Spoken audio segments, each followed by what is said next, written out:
Before I begin, I would like to make a small confession to the group here.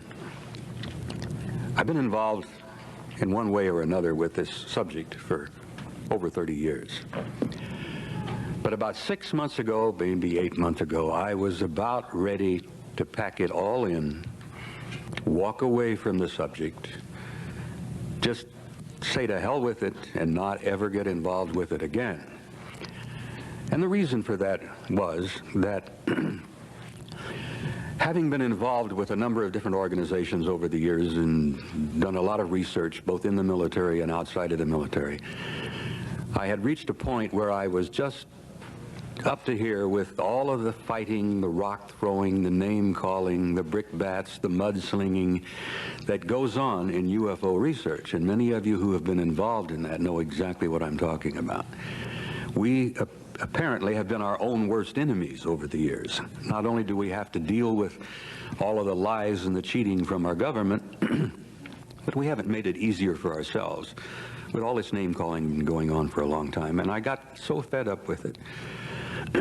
Excuse me. I also got a little fed up with the fact that all of the years that I had been trying to discuss this subject seriously with a lot of people, I was not enthused, I was not impressed at all with the response from the American public. And I got a little bitter about it, and I got a little cynical about it, and I got to the point thinking to myself, damn it, if they don't really care, if they're not really interested, why the hell should I worry about it so much? Why should I work so hard and strive so desperately to bring some of this information out? Well, fortunately, my attitude changed, partly because I was successful in a lawsuit that I was involved with. For those of you who may not know anything about me, I retired from the military in '76. I immediately began to work for Tucson and Pima County as an emergency services plans and operations officer, and for the last 8 years worked for the Pima County Sheriff's Department in that same capacity. And in 1990, my boss retired from his job. I and 70 other applicants applied for the position. We went through the entire hiring process according to all of the statutes, all of the rules. And I ended up number 2 on the list, and a good friend of mine came out number 1. Well, Karen, number 1, turned the job down, and they should have offered the job to me. Fully qualified, fully trained, all of the certification necessary. Federal Emergency Management Agency, FEMA certification, graduation of all kinds of schools and courses, and they didn't let me have the job. Didn't offer me the job. Never gave me any excuse and reasons as to why.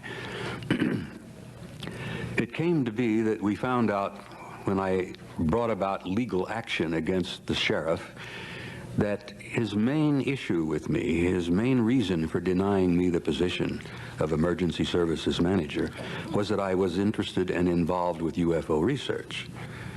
And the state investigators, the city investigators, the county investigators, civil rights people, all of them looked at that and said, what the hell does that have to do with this? Here's probably one of the most qualified people we've got. You're denying him the position because he's been involved and interested in UFO research. Well, it all came to push come to shove. I ended up filing a grievance, and I filed a charge. And then I finally got myself an attorney, and we went to court. And it took 2 long years. And I've equated it with the Korean War and the Vietnamese War because the toll upon me and the Cecilia was very much like a war. We had to take out a second mortgage on our house. We had to borrow money to hire a good attorney to sue the Pima County Sheriff, who was the chief law enforcement officer in Tucson and Pima County, for violating the law. Well, just to summarize quickly, I don't want to go into that. It's all over with now. It took 2 years. It took over $31,000 of our money to bring this guy under the legal system in Tucson and Pima County to the courts. 1 week before a jury trial, the sheriff decided to settle out of court. After 2 full years of pure hell, we won the case. We got the job, we got the back pay, we got the retirement, and we also got a relatively comfortable amount of money. Well, we got $100,000, which was tort damage money, which I must tell you is tax-free.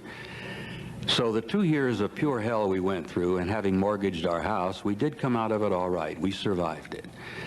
And the fact that I became somewhat of a celebrity here in this issue, because I think I'm the only one that I know of who has successfully sued anybody on the issue of UFOs.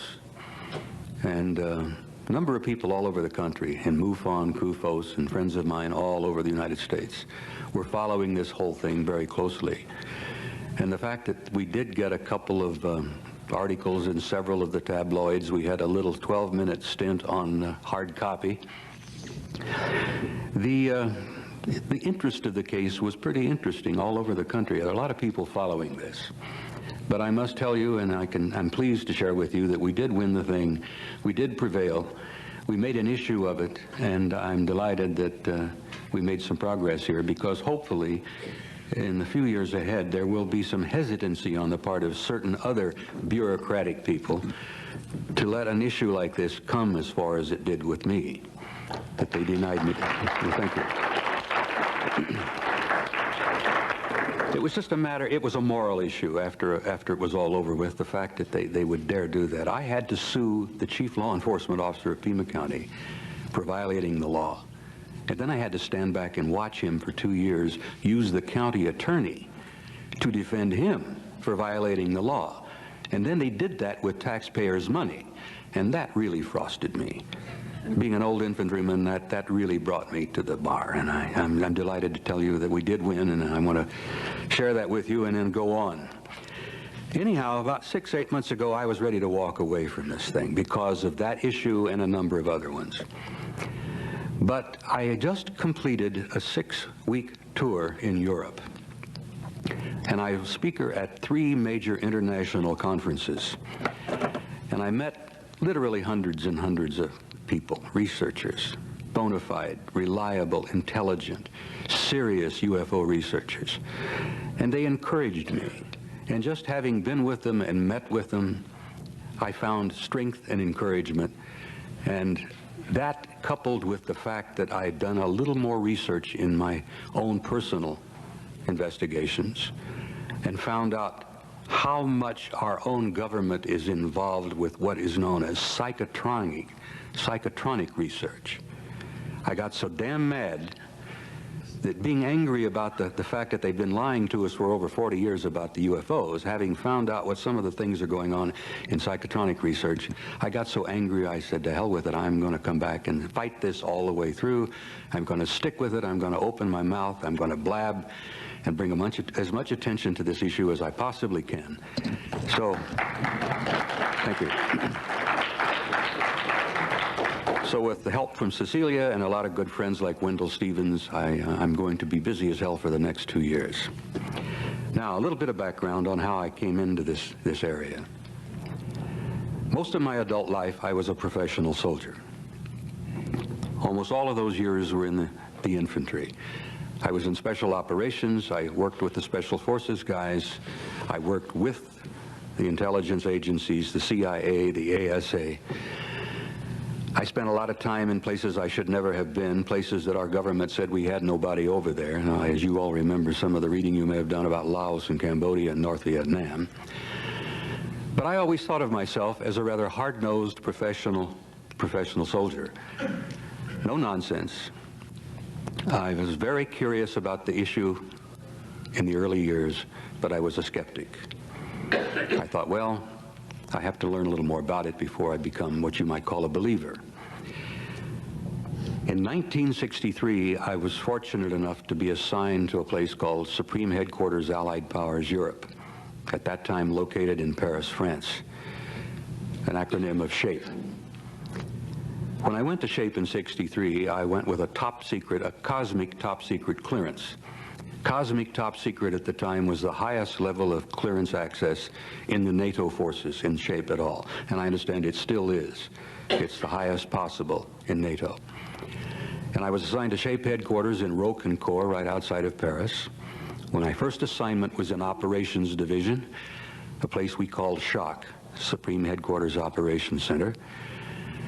And I became aware in 1963 of a study that had been initiated in 1961, a NATO-shaped military study that Air Marshal Sir Thomas Pike, who was the Deputy Supreme Allied Commander in Europe under my boss, General Lyman Lemnitzer, had initiated a study in 1961 to determine just what in the hell was going on with the UFO matter.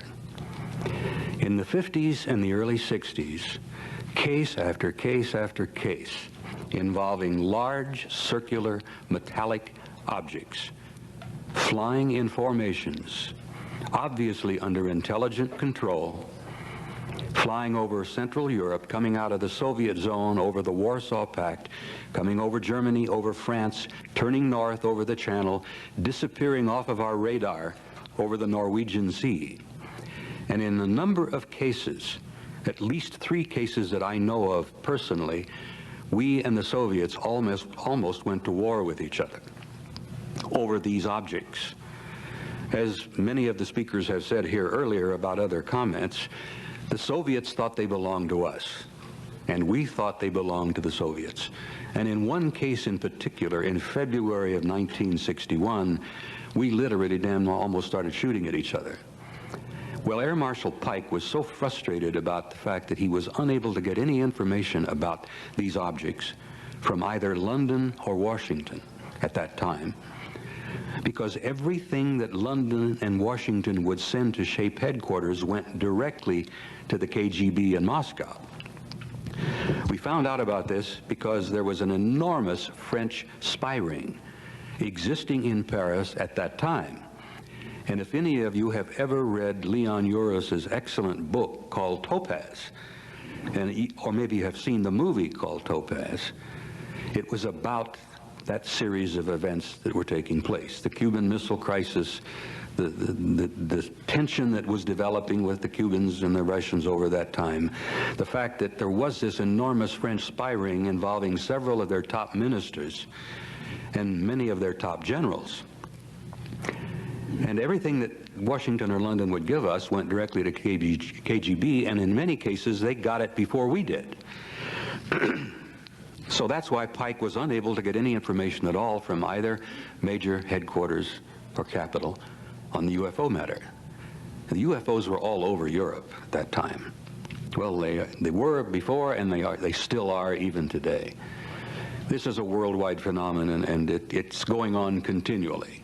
But the military were becoming quite interested and concerned in the 60s about this, particularly when we and the Soviets almost started fighting over it. So the Air Marshal established a study in '61 that lasted for 3 years. I learned about it when I was assigned there, and I saw it when it was published in 1964. It was a military study called an assessment. It has since been called the assessment, and its subtitle was an evaluation of a possible military threat to Allied forces in Europe. This was probably the most in-depth study, the most complete study that I have ever seen. Some of the top minds in Europe at some of the top universities, some of the top military people all over the Western Alliance worked on this study to try to determine what the UFO issue was all about. Is there a threat involved? If there is, what are we going to do about it? What possibly could we do about it? And once this thing was published, and it was published only in 15 copies, cosmic top secret, and because I was working in the SHOC, I had a chance to read it. I must be frank with you and tell you that having seen this thing and studied it, it literally has changed my life. The curious skeptic stopped being skeptical because it dawned on me for the first time in my life that this was serious business and this was real, and it literally turned my life around. So I will share with you a few things that I learned while I was involved with this. And I must tell you something else. I have to confess this. I do it every time. By sharing some of this information with you, I am in the process of violating my national security oath. Now, I want you to know, particularly those of you who may be retired military in the room here, and I think there's several, I was a loyal Cold Warrior for almost all of my years in the military.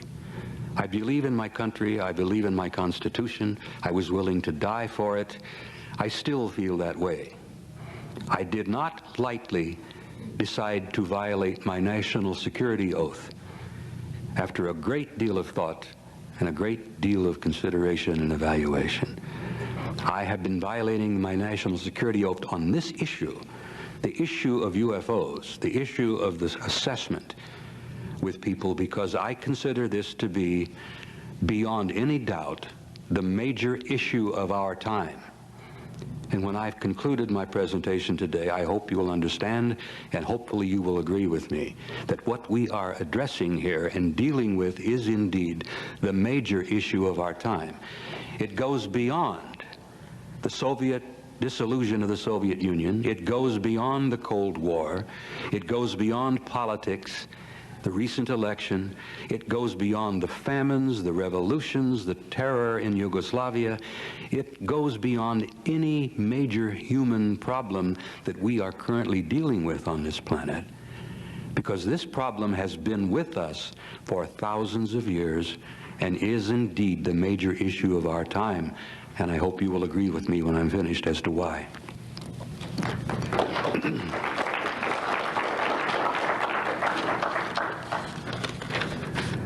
The assessment was about 1.5 inches, maybe 1.75 inches thick. The study itself, in its conclusions.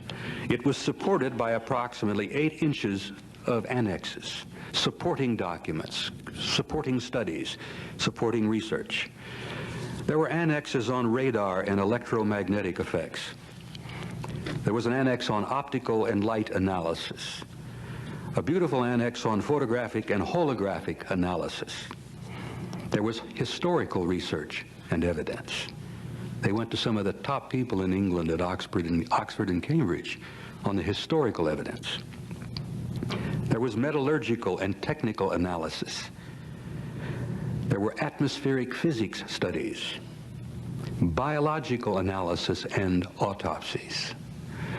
The 3 issues that I thought of at the time of being the most important were the psychological studies and the impact upon the human race, sociological effects and implications, and probably what I have considered to be the most important annex and study of all in terms of its effect upon the world population is the theological implications and impact. As I told you, when I got a chance to see this thing, it's a wonder that I didn't get arrested, and it's a wonder they didn't pull my clearance, because every time I was in duty in shock, I'd pull it out of the vault and read it. Now, if any of you have been involved in military assignments and research, you know that we have created for ourselves over the years a literal nightmare of security, security operations, classifications, cover-up, secrets. We've made an absolute jungle out of it. The Cold War was the original reason we did this, and we established procedures that the American people today, if they knew the whole story of what the security apparatus in the United States military and in the United States government were doing to them and to their so-called constitutional guarantees, they'd be rioting in the streets. The Defense Intelligence Agency and every one of the, I think maybe at least 24 major security organizations in our government concluded that beyond the shadow of a doubt, this secret must be kept not only from the American people, but from the world population at large. And as a result of that decision, they have created a worldwide conspiracy among governments to keep the lid on this secret. Now, let me share with you what some of the 4 major conclusions of the assessment were in 1964, and consider those bits of information with what you've already learned in your own research and studies, and what's been brought out in films and UFO conferences over the last 10, 15 years. In 1964, they had determined, at least this is in the NATO study, and I know for a fact that this is the conclusions that had been reached by our own military as early as 1949. Number 1, the planet Earth is and has been the subject of an extensive, massive, a very thorough and detailed study by several extraterrestrial civilizations. Now that's an attention getter in itself. Number 2, these civilizations have demonstrated an extremely advanced technology, possibly hundreds or even thousands of years beyond our own. It gets better. There seems to be a process or a plan of some kind unfolding. The studies indicated and demonstrated that a development of some kind of program was underway. Evidence collected indicated that the program has been going on for a very long time, possibly hundreds or even thousands of years, and some of my associates, research fellows, and I have concluded it's probably been going on longer than that. The study concluded that there did not appear to be a major military threat involved in 1964. That if they, whoever they are, were malevolent or hostile, there was absolutely nothing we could do, because the level of technology that had been demonstrated was so far beyond anything we had in 1964 that we felt that if they were hostile or malevolent, the game was up. It was all over with. Now, I think you can understand what kind of an impact this kind of information had on me as a young professional career soldier. It did indeed change my life. It changed my life so much that from that point on, I became an avid UFO researcher. I read everything I could get. I stuck my nose into every classified document I could find, and having had a cosmic top secret clearance, which in the military is no small thing, I point to that with pride. You have to walk the thin line to get a cosmic top secret clearance. But I stuck my nose into everything I could find for the next 30 years. And I retired in the military in 1976. And as you probably well know, at that point I lost many of my access. I lost my clearance. I lost my connections. I lost access to a lot of my friends. But I have established over the years, like many professionals, what we call the old boy network. I still have a lot of old cronies and friends who still serve in positions of importance and sensitivity in the government. I have friends that are working at Langley. I have friends that are lurking. That's a good slip there, yeah. They are lurking and working at Fort Meade, where the super secret ASA, National Security Agency, as we say jokingly, no such agency, that's what the NSA stands for. And I still keep in touch with many of these people, and I still learn information from time to time. And this last year, Cecilia and I went to visit Michael in Dusseldorf, Michael Hesseman, and we took a few days off and drove over to Belgium, and then we went down to SHAPE headquarters, to the new SHAPE headquarters, which I helped establish in 1967. So I keep my fingers in, I try to keep my connections open, and I try to keep learning. But I've devoted 30 years of my life to putting together what I call a synthesis. This synthesis is the major piece of the book that I am in the process of writing, which I've been writing for 10 years now. I've been telling myself I either have to put up or shut up. It's time to write it, publish it, or stop talking about it. I have made a synthesis over the years, and you all know, I'm sure, what that word means. It means bringing together an extreme variety of assorted pieces and bits of information from all kinds of sources. And it was what I was trained to do in the military, to sift, to evaluate, to consider, to review, and try to come up with a conclusion of what's going on. My 30-year synthesis, which I hope to publish later this summer, this coming year, I have reached conclusions that many of my friends consider earth-shaking. Many of my deeply religious fundamentalist friends say I am doing the work of the devil. But I want you to share with me what I have concluded, not only from the study in 1964, the assessment, but what I have learned or what I have concluded to be happening in the 30 years since. Now, I want you to bear in mind that I am not proselytizing here. I'm not on a crusade, and I'm not trying to change your lives. I'm simply trying to stimulate your curiosity and intelligence enough to do your own research. I have always considered to be curiosity as one of the primary requirements for intelligence. The higher level of intelligence, the more curious you are. It was one of the reasons why I became so depressed over the years when the average American out there didn't seem to really be interested that much in what we were talking about. And I got a little depressed about it. But I've gone beyond that now. Anyhow, I must tell you that I have reached some conclusions that I must tell you I share with people that I respect. Many of you are aware, I'm sure, of the monumental work that Zecharia Sitchin has done. The incredible books that he's written called The Earth Chronicles, The 12th Planet, The Stairway to Heaven, and 3 or 4 others. I have concluded in my 30 years of research that the human race is indeed a hybrid race. The evidence is literally overwhelming. And if you dig into it and you study it and you evaluate it seriously, you reach the same conclusions. Every major religious philosophy in our history, on every part of this planet, whether it's in Europe, whether it's Christianity, whether it's Buddhism, whether it's Hinduism, every major human religious endeavor has told the basic same story. The human race is a hybrid race. We have been created here. We were seeded here.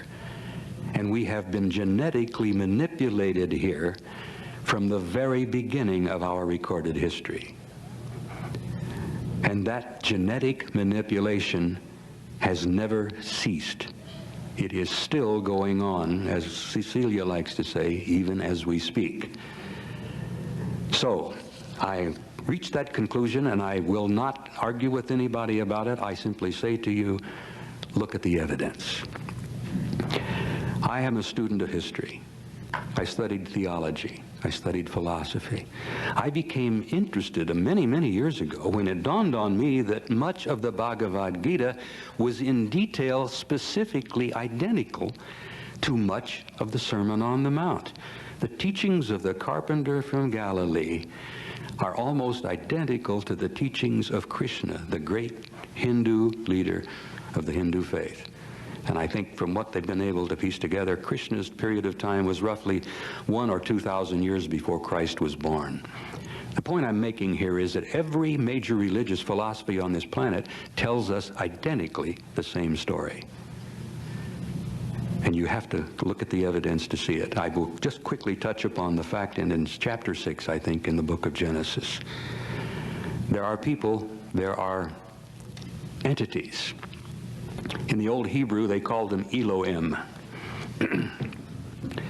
It's a translation roughly meaning those who came down from above. It was mistranslated over the years as the sons of the gods. But the Elohim in the book of Genesis are saying, and this is a quote, "Let us, plural, create man in our, plural, image." And when I was a boy, I used to ask my preacher, I used to go to Sunday school, my goodness, what does that mean? And it was amazing how many times most of the preachers would say, we'll discuss that later. Or they didn't have an answer for you. I always wondered about that passage in the book of Genesis. Let us create man in our image. Who are they? Who are the plurals? You know, I was told by the preacher that we were all created by God. Well, I began digging and digging and digging, and I was a very nasty little student. I never accepted a lot of their answers. And I have to share this quickly with you. My wife was also thrown out of the church a few years ago for taking on the Vatican and the Catholic hierarchy about the same kind of issues. And I'm very proud of her for that. Anyhow, where am I here? All right. The human race is a hybrid. We have been seeded here. The evidence is overwhelming, and I refer you to Sitchin's work. And in my book, which is coming out this summer, I have about a 10-page bibliography of other works that you can research and find out what I'm talking to you about. Apparently, this seems to be what has happened.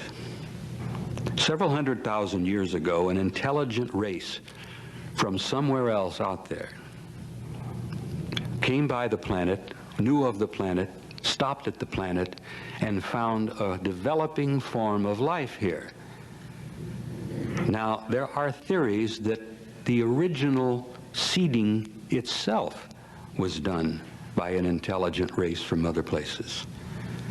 But some of the theories have stated that this advanced intelligence was on an excursion, a trip, and they stopped off here and found a developing form of life and decided to manipulate that developing form of life into a higher form.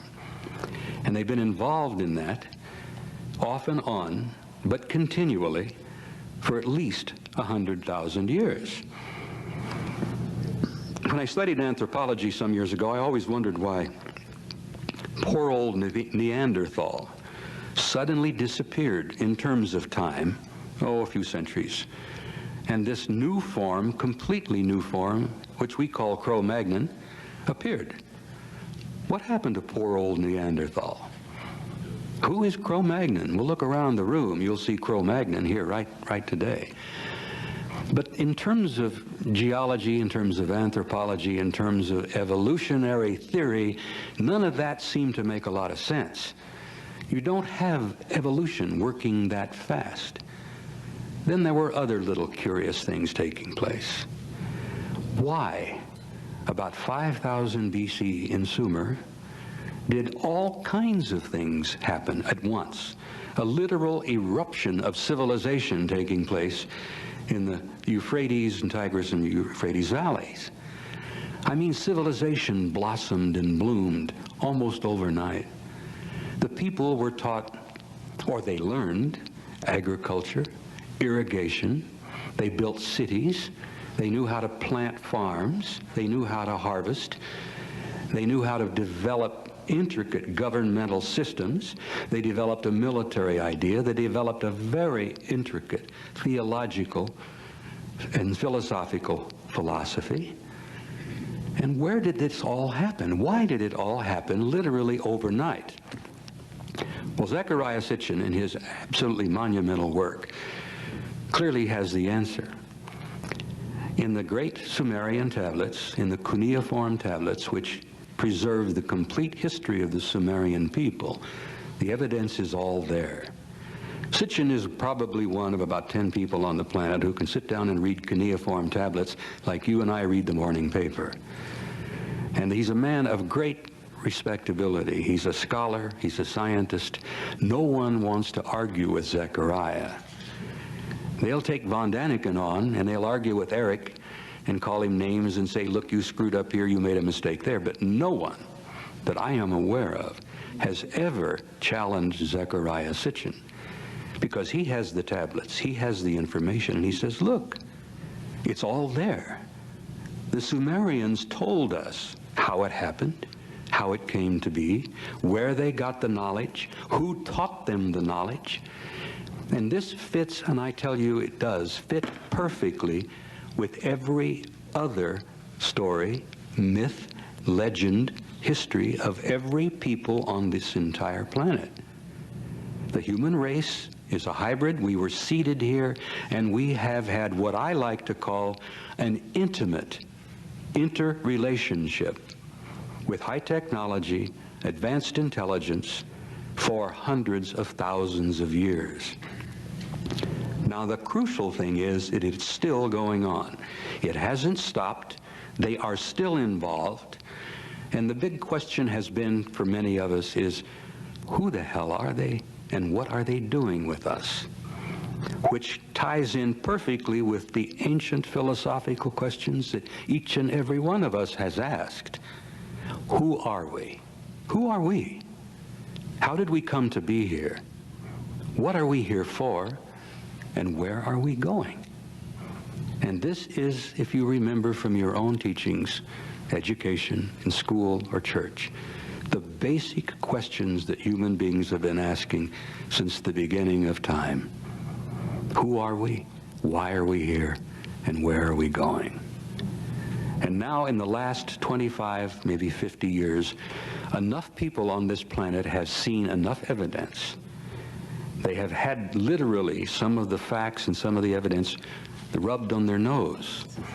And the world, the people of the planet, are slowly beginning to pay attention. And that to me is the part, the gratifying part, which has kept me involved in this and kept me committed in my small way to bring some of this information out.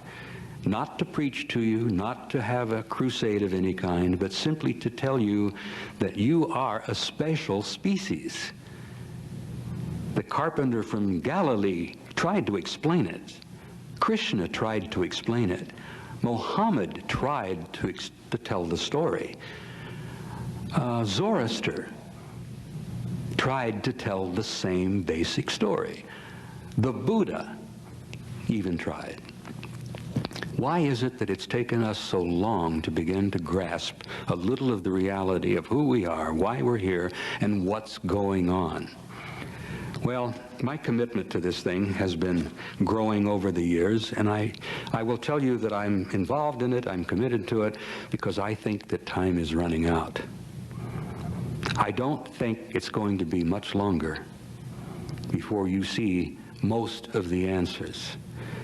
And the reason I share that with you is that I'm not trying to frighten you. And again, I'm not trying to preach or proselytize. I'm not trying to lead you in any direction. But I'm trying to say to you that in the next very few short years, you're going to be seeing things and you're going to be experiencing things that are going to literally change your life in ways you have never dreamed or imagined. You are going to learn who you are. You're going to find out why you're here. And you're going to find out where you're going. And you better be ready for it. Because the impact of this, the worldwide implications of some of the knowledge that you're going to be seeing, learning, experiencing in the next few years, there are friends of mine who say it's going to begin in the next few months. And I say that it's already begun. You've seen things already in the last few years. Who would have believed 5 years ago that the Soviet Union would fall apart like it did? Who would have believed all of the things that have been going on in the last few years? Who would have believed that George Bush would lose the election after the Gulf War? You know, at one time he was, what, 80% in favorable zone or something like that? And then old George lost it by a landslide. I mean, we're experiencing things even right now that are mind-boggling. And you look in the morning paper and you think, my God, what's next? Well, I'll share with you a few of the things that I've concluded are happening. Now, I'll have to jump back a little bit and talk to you about the fact that who were these people? Who are they? What in the world is happening that an advanced intelligence, an advanced spiritual, civilized society out there somewhere has an intimate involvement or interest in us? Why? Well, they created us. They caused us to be. I had a nagging suspicion that this kind of seeding has gone on all over the galaxy. But who are these people, and what are they doing here? And what is really happening here? Well, let's look at some of the facts.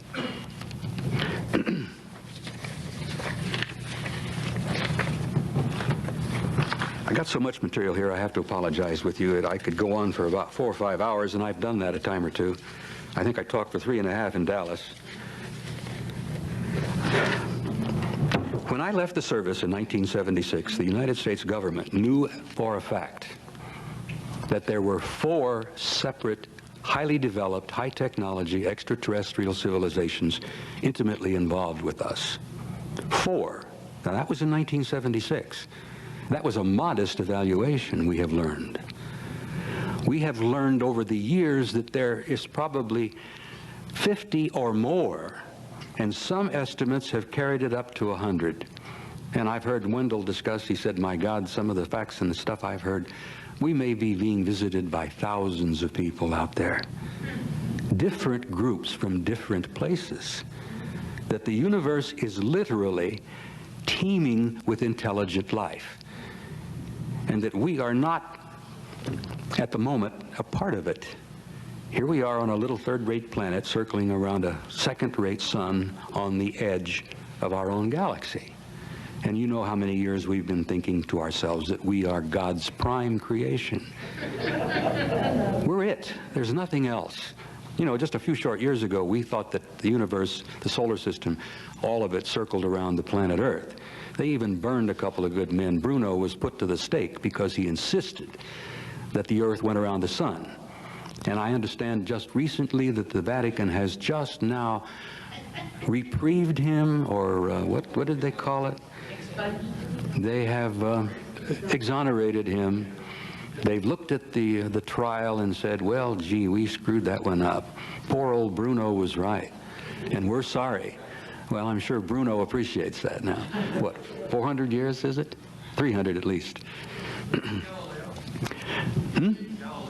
Galileo recanted just to save his life, but Galileo knew the truth. He was recently rehabilitated by the church. Was he really? Yes. Wonderful. I'm delighted. I'm sure Galileo appreciates that. Anyhow, I throw this out just as a little bit of humor here to show you how slowly it's been, how many years it's taken us to work our way out of some of these primitive views. And I have something to share with you here to show you that not all of us have reached that level yet. A shocking thing happened to me just recently. Anyhow, in 1976, we knew of 4. Friends of mine in Langley have told me that we know of at least a dozen, perhaps 20. The estimates that I learned in Europe from people who've been deeply involved, and bona fide researchers say it's well over 100 that are here, that are coming and going. Now, some of them are not coming and going. Some of them are here and have been here and are staying here.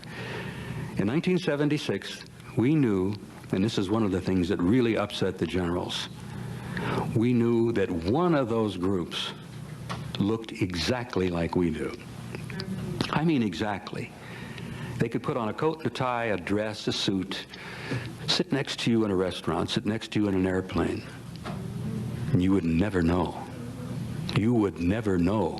And if you don't think that bothered the professional military people who are primarily paranoid, because we're trained to be, and I tell you from my own experience, we were trained to be paranoid. It was the nature of our business, and I think Graham will agree with me here. I know Wendell will, that the military point of view is a paranoid point of view. The idea that there was an intelligent, high technology, high civilization from somewhere else here in our midst drove them up the wall. To consider that somebody could be walking up and down the corridors of SHAPE headquarters who was not literally human, or could be walking up and down the corridors of the Pentagon, or, God forbid, in the White House, or 10 Downing Street. Oh my God, this nightmare went on and on and on. They looked exactly like we do. And some of the government contacts that have taken place where we have spoken with them has purposely proven that. I mean, beyond a doubt. Some of them can put on a military uniform, and you'll never know. That drove the generals crazy.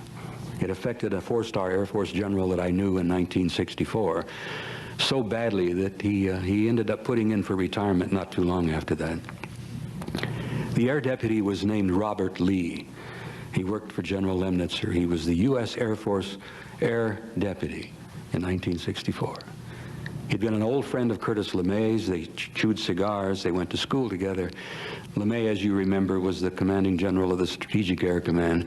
Well, Bob Lee was a fine soldier, a fine military airman, highly decorated, highly respected. And when he read this assessment, his aide told me that the old man sat down, threw his hat across the room and said, "Good God, do you know what this means? Just think for a moment. Everything we've got, our missiles, our satellites, our rockets, our planes, the hydrogen bomb, everything we have that we point with pride means nothing." And it was a shock to the old man. It really affected him badly. He wasn't ready for it. And he literally did put in for retirement not long after that. The psychological effect on him was horrendous. But now consider for a moment that we've got intelligences. We have high technology, advanced intelligences coming and going, some of them staying here, in our midst, being intimately involved with an interrelationship with us for not only hundreds but thousands of years. My God, can you consider the implications? How do you, as an elected government, go out on TV someday and tell the people that this is what we have concluded? Now, for many years, I was impatient as hell about my government's refusal to address the issue and share it with us. The reason I got angry about it is that you guys are the ones who are paying the bills. You're paying for the programs. You're paying for this enormous project over here at Groom Lake, just a few miles away. If you knew how much you were paying for that, you'd have a fit. If you knew what they were doing with your money. They're spending $50 billion of your tax money every year under black projects. Programs where they do not have to go to Congress to explain where that money is going. $50 billion a year. It jumped from 35 to 40 to 45, and now it's 50. My God, look at the national debt. How much longer are we going to be able to put up with that? Anyhow, forgive me for rambling a bit. I jump around from one subject to another here, but I hope to be able to maintain some kind of a point here and some kind of a purpose of what I'm trying to say to you. Question came up yesterday. A lady in the back asked about what's been happening over Los Angeles lately. With a rumbling sound, the seismometers have been going off. People are looking up. They're thinking they're in an earthquake. Well, that is a program that you've paid for called Aurora. It's a high-tech aircraft that's not very practical. It guzzles fuel like you wouldn't believe. It makes noise. My God, it makes so much noise it has to fly at 80,000 feet to keep from popping people's eardrums. Oh, it does indeed go 8,000 to 10,000 miles an hour. And yes, indeed, it can go into orbit and come back down again. But is it worth that kind of money when we've got what they call at Groom Lake unfunded opportunities flying over there that are circular, metallic, that don't make any noise, that raise up off the ground silently with a small humming sound and dart away at 5, 10, 15,000 miles an hour? Ladies and gentlemen, you not only have been taken to the cleaners, you've made a couple of round trips. Now, just a few short years ago, NASA, who is another big government agency that lies through its teeth to us, this lying has become almost institutionalized, and I tell you that from the inside. I was a part of it for a long time. I was trained to be a liar. I was trained to not divulge truths. And it's gotten so bad in Washington that there are some people in the Pentagon who I'm afraid don't even know how to tell the truth. There are easier ways, they say. And then one of them in CIA said recently, this is a quote, "If we've lied to you, it's for your own good." And that's like waving a red flag in front of me. I'm ready to take that person apart for that sort of thing. Anyhow, I'm talking about briefly what's going on over here at Groom Lake. We have extraterrestrial technology over there that we have received from two separate sources. Some of the hardware was retrieved as a result of several crashes that have taken place. I mean, we know about the crash at Roswell. Don't doubt for a moment that happened. That's all true. That took place. There was a crash at Kingman. There was a crash at Aztec. There have been crashes all over the United States. There were crashes right outside of LA. There was a crash in Washington State some years ago. A couple of crashes in Mexico that we retrieved the hardware. Not only did we retrieve the hardware, but we retrieved bodies.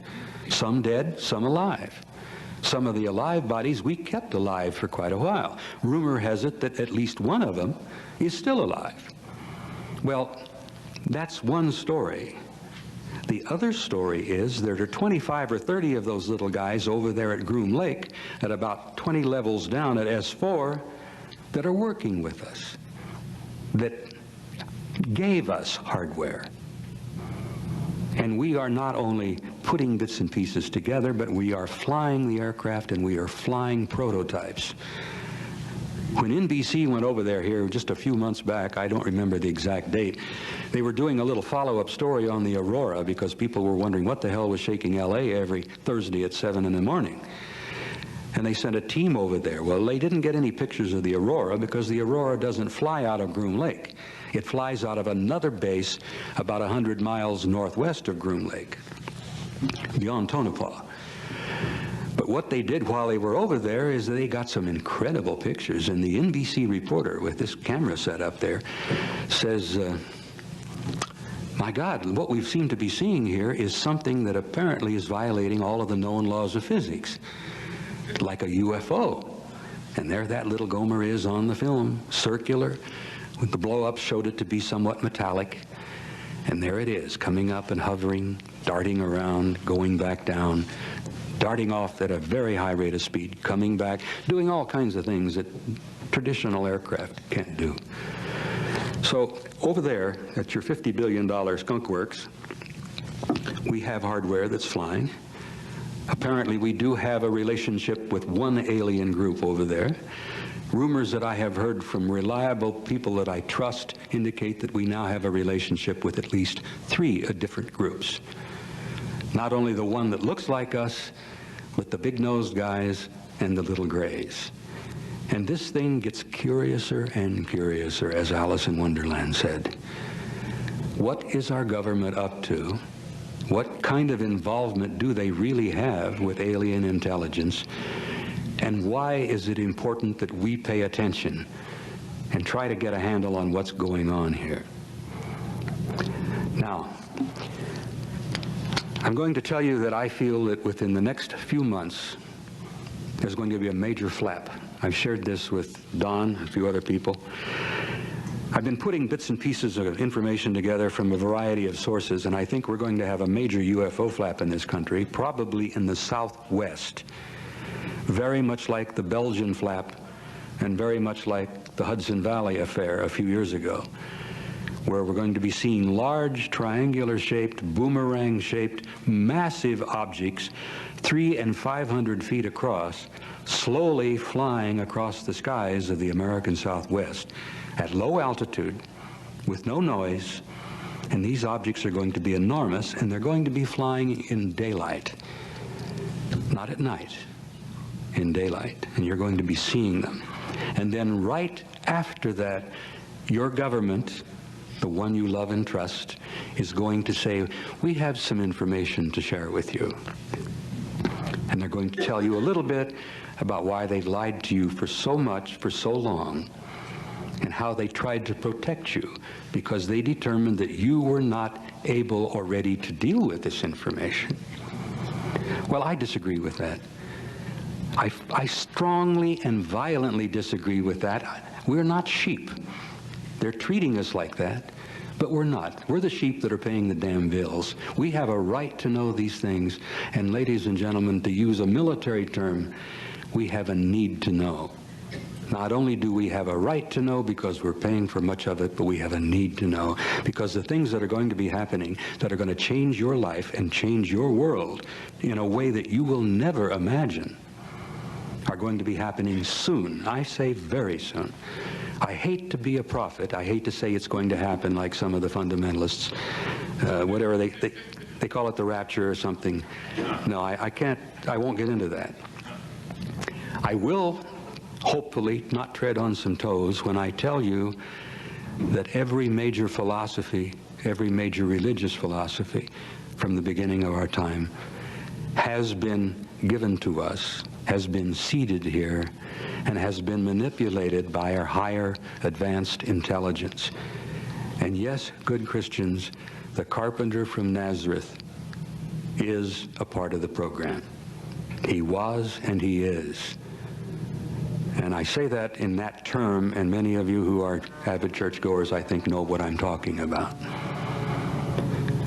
The rumors, the stories, the predictions, the prophecies that you're going to see him return the same way he left, I think, are all going to take place. And I think that's going to shake up the world. It's going to shake up the Vatican.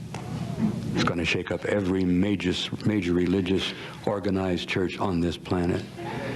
I have to tell you about this bumper sticker that we've seen in Tucson that we all love. JC is returning, and boy, is he pissed. And I like that. It appeals to my black sense of humor. But I think in a sense, in some form, in some way, that's telling the truth. And you know what's interesting to me is that I've discussed this with Hindus, Buddhists, Jews. I've discussed this with Jesuits of the Catholic Church who agree with me. Have you ever wondered why the church went back on its promise and never let you know about the prophecies from Fatima that they promised in 1960 to release to the whole world?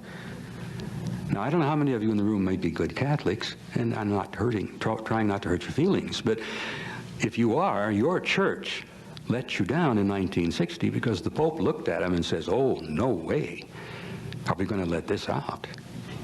Why? Because the predictions from the little girls, from the beautiful lady at Fatima, were basically what I'm talking to you about right now. The events that are going to be taking place, the earth-shaking things that are going to be happening, that are going to change your life and change your view of the world and the universe more than you've ever grasped. Ladies and gentlemen, you are, and I say this with certainty, and those of you who've done your own homework know that I'm speaking the truth. You are immortal beings. What is sitting in those chairs out there are indeed containers, temporary suits of clothes. That you essentially are an immortal, intelligent life form, an energy life form that does not die. And this is going to be brought out and be made clearly as a fact. It's been the primary teaching of every major religion from the beginning of time. What amazes me is how most people don't even believe it. Most good church people don't grasp that they are indeed an immortal soul. Spirit, entity, call it whatever you like. You will live forever. And I'm convinced that you've been here before many, many times, and you'll probably come back again. But the things that are going to be happening to you in the next few short years, it's imperative that you be prepared for it. Because the rapture will happen, but it's not going to be like the fundamentalists think. It's not going to be like that at all. It's going to scare the hell out of them. Forgive me for rambling off a little bit on a personal view here. I think that we are going to be suffering and enduring some experiences here very shortly, and they've already begun. We're going to see cataclysmic occurrences here on the planet. The old mother planet here has just about had enough. You're going to see earthquakes, you're going to see volcanoes more and more and more. You're going to see tidal waves, you're going to see hurricanes that are going to literally obliterate large cities along the coasts. You're going to have cases where the cities will disappear beneath the sea. And as Casey said, you're going to have some more cases where cities are going to come up from the bottom of the sea that we haven't seen for 12,000 years. The world is going to suffer and endure some pretty horrible cataclysms very, very soon. But that's only part of the story. what's going to happen from out there when all of the visitors, at least a great number of them, are going to drop down some fine day and say, "Hi, we're here, and we've been here for a long time, but we think it's time now that you understand it." Every major serious researcher in this field has reached these same conclusions, and I'm pleased to find one of the most respected lady that I admire, by the name of Edith Fiore, sitting in the audience right here, who's written some of the most beautiful studies and books that's brought some of this information out. And I strongly recommend that you pay attention to anything that she might share with you during this conference. But we are dealing with the major issue of our time. Every major myth and legend that we have been taught over the years is more than likely true. The stories we've been told by organized structures and religions and governments and politicians are primarily myths and legends. You are more important than you realize. You are an everlasting, immortal life form with intelligence, with a curiosity, with not only the right to know, but a need to know some of the information that I've shared with you. Now, some of the things that are going to be happening to us very soon are going to be horrendous. Before I go on any further, I have one tiny piece of information to share with you. In 1979, Victor Marchetti, who was the former executive assistant to the deputy director of the CIA, said, "We have indeed been contacted." This is in '79. "By extraterrestrial beings, and the U.S. government, in collusion with other national powers of the earth, is determined to keep this information from the general public." Now, this is Victor Marchetti. "The purpose of the international conspiracy is to maintain a workable stability among the nations of the world, and for them in turn to retain institutional control over their respective populations." Do you see why they're scared to death? Thus, for these governments to admit that there are beings from outer space with mentalities and technological capabilities obviously far superior to ours could, once fully perceived by the average person, erode the foundations of the Earth's traditional power structure. Political and legal systems, religions, economic and social institutions could all soon become meaningless in the eyes of the public. The national oligarchical establishments, even civilization as we know it, could collapse into anarchy. Such extreme conclusions are not necessarily valid, but they probably accurately reflect the fears of the ruling classes of most major nations, whose leaders, particularly those in the intelligence business, have always advocated excessive government secrecy as being necessary to preserve national security. Now, a lot of you may know of Marchetti's statement. I like to quote it because I think it ties in perfectly with everything else we've been talking about. The reason they have kept the lid on it for so long was not just the Cold War.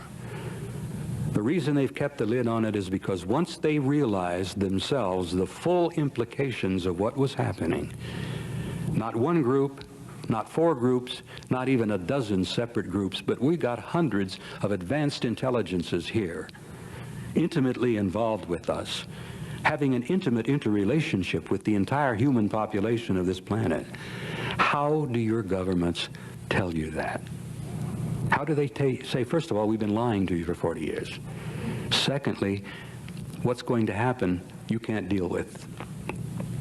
I understand their problem, but I don't have that much sympathy for them, because they've created their own nightmare, and if they had shared some of this information with us openly and fairly, slowly and gently over the years, most of us would be more than ready to deal with it and take our places with them in dealing with this realization and this reality. I'm old-fashioned, people. I believe in my Constitution, and I believe that the American people are sovereign. That's what the hell this was all about 200 years ago. We are supposed to be sovereign. We run the government. We make the decisions. We select our leaders. They are answerable to us. Well, they've forgotten that. Most of the people in the intelligence business were never elected. No one decided to give them these jobs. Most of them were appointed. Most of them have been there for years and years and years. And Bob Gates is still trying to hold on, although I don't think he's going to make it at the CIA. I think January is going to see some changes there. But what I have said in bits and pieces in rambling over the last hour, covering an enormous amount of information, and I apologize to you for the fragmentary way that I've allowed you to have it and shared it with you. You have got to take the responsibility yourselves to inform yourselves, to become knowledgeable about what's happening, because when the events that I'm telling you about start to happen more and more and more, you better be ready for it. Some years ago, a good man, a dear man, who was the chairman of the Department of Atmospheric Physics at the University of Arizona, a gentleman by the name of Jim McDonald, who's no longer with us, one of the most brilliant researchers in UFO research that I've ever known. He said simply and bluntly, if you're not concerned and you're not interested in this subject, you're simply uninformed. Now, I commend you here today for coming, because you've obviously got an interest, you've shown some curiosity, and I suspect most of you are pretty well informed. But go out there and share with other people. Look at the skeptics you run into. People who cannot for a moment grasp what we're talking about here. We're dealing with a new world that's going to be taking place very soon here, that's going to change our lives and our planet beyond anything we've ever dreamed. Now, I would like to conclude with two things. I would like to share my personal view with you and tell you that a door is indeed being opened for the human race. A time has come, which is the title of my book, forgive me for that. A time has come where we are reaching the end of a cycle. And the intelligent, civilized, advanced, thoughtful, caring, knowledgeable, compassionate human being is facing a future. A door is being opened for them to an infinite reality out there. And we have got to be prepared to go through that door. And we're not ready yet. NASA decided just a few short years ago, from estimates mind you, that there are 400 billion stars in our galaxy alone. Now, you know what our galaxy's like, that big spinning wheel. Looks like a lot the Andromeda galaxy. Beyond that, they said that they roughly have an estimate that there are 400 billion galaxies in the known universe. And I like to share with you that the only people I know who can deal with those kind of numbers are the guys that deal with our national debt, the budgetary people back in Washington. But beyond those two figures of 400 billion stars and 400 billion galaxies, they have said, at the modest minimum, we estimate that there are probably 100 million planets with intelligent life out there. And now, think about it for a moment. When I have my slideshow, and there won't be time here today, maybe some other time while this conference is on, I have photographs that are literally stunning, mind-boggling photographs taken through the great telescopes of those galaxies and those stars. 100 million planets with intelligent life. How many of those are well beyond us? Can you imagine what a planet with intelligence that's 1,000, 100,000, 1,000,000 years ahead of us in science? We would think of them as gods, would we not? If they come here and show themselves and interrelate with us, our ancestors did. They called them gods. And those guys out there aren't really wanting that. They don't want us to look upon them as gods. They want us to look upon them as fellow citizens in a vast, vast community of life. Now, we're going to have to be prepared to go through that door that's being opened for us. And what I'd like to point out to you is that we're going to go through that door together. One people from one planet with one future, or we're not going to go through that door at all. We are all the same. It doesn't depend what color we are. It doesn't make any difference what church we go to. It doesn't depend in any way on what language we speak. Every human being on this planet is an immortal life form, and we're going to have to reach that understanding. The garbage and the savagery in Yugoslavia of the ethnic cleansing has got to stop. The famines have got to stop. There's enough food on this planet to feed everybody. We have got to reorder our lives so that we can take our place and go through that door and become members of that infinite, vast community of intelligent life. Now, that's my personal view. I would like to close by quoting a view from one of my great teachers, one of the people I admired the most as a great writer, Count Leo Tolstoy, some years back.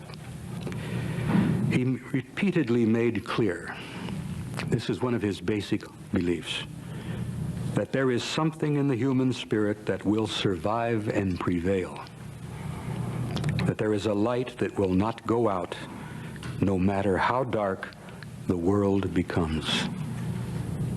I believe that to be so. I know that to be the case.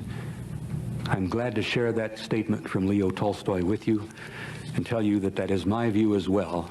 And I have a nagging suspicion that it's the same view of everybody in this room. Again, I ask your forgiveness and for allowing me to be up here and to ramble a bit and jump around here and there, because there's so damn much material, it's hard to know just how to get it out. But in conclusion, I would like to say I want to thank you for the time. I want to thank you for being here and sharing a few moments with me. We've gone through a lot of material, and I've rambled quite a bit, and I apologize for that. There's so damn much here that Bob could run a program for 2 weeks, literally. But I want to thank you for your time. It's been a pleasure for me, and thank you for listening, and I enjoyed it.